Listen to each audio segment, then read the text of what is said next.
भैया, आपके हिसाब से माँ बाप के बुढ़ापे का सहारा कौन होता है, बेटा या बेटी? इस सवाल का जवाब किसी को खुश कर सकता है और किसी को दुखी। तो आप अपना जवाब दो ना। ऑब्वियसली बेटा। क्यों? क्योंकि बेटा ही सारी उम्र माँ बाप के साथ रहता है, बेटा ही पैसे कमा के लाता है, परिवार को भी संभालता है। तो हुआ ना बेटा माँ बाप का असली सहारा। मम्मी आप बताओ। मेरे हिसाब से तो तेरा भाई ठीक कह रहा है। बेटा ही बुढ़ापे में माँ बाप की लाठी होता है। बेटियां तो शादी के बाद पराई हो जाती हैं और बेटा ही तो होता है जो बुढ़ापे में माँ बाप का ध्यान रखता है। भाभी अब आपकी बारी, आप बताओ आप क्या सोचती है इस बारे में? मुझे तो लगता है कि बेटी होती है। और आपको ऐसा क्यों लगता है?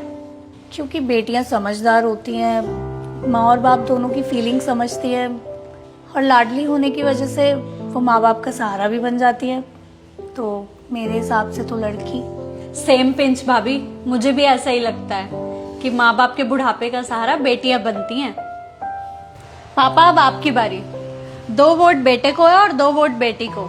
अब आपका वोट डिसाइड करेगा कि आप किसको जिताते हो। बेटा मेरे हिसाब से ना तो बेटा बुढ़ापे का सहारा होता है और ना ही बेटी। बुढ़ापे का असली सहारा होता है बहू।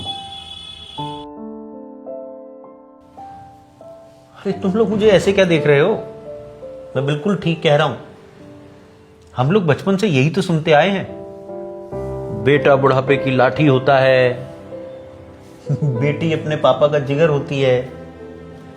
लेकिन जिंदगी की जब असली सच्चाई सामने आती है तब पता लगता है कि बुढ़ापे में जो सबसे ज्यादा साथ निभाता है वो बहू होती है।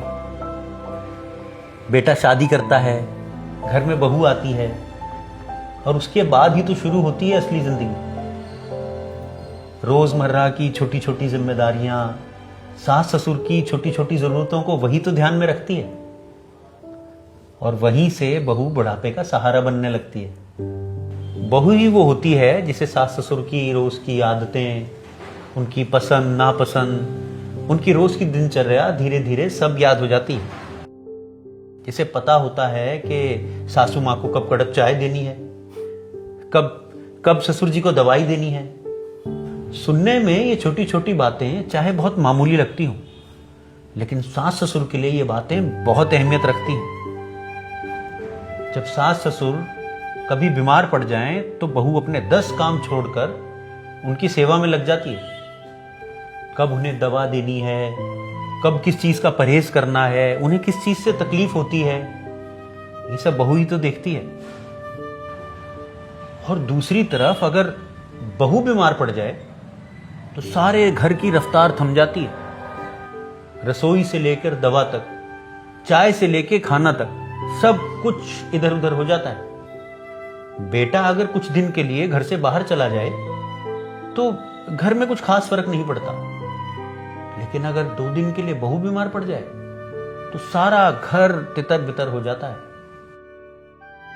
क्योंकि घर की असली धुरी बहू ही होती है, वही तो सारे घर को जोड़ कर रखती है।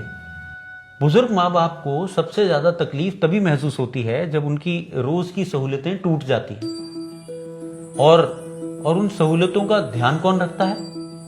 अक्सर बहू। बेटे के पास प्यार बहुत होता है, उसकी नीयत भी ठीक होती है, लेकिन हर आदत, हर जरूरत, हर परेशानियों का हल निकालने की जो कला बहू के पास होती है ना, वो सबसे अच्छी है। इसलिए कई बार बहू बिना कहे ही उनकी जरूरत समझ लेती है। मैंने अपनी जिंदगी में ऐसी कई बहुओं को देखा है जिन्होंने अपने सास ससुर की सेवा फर्ज समझकर नहीं, दिल से की है।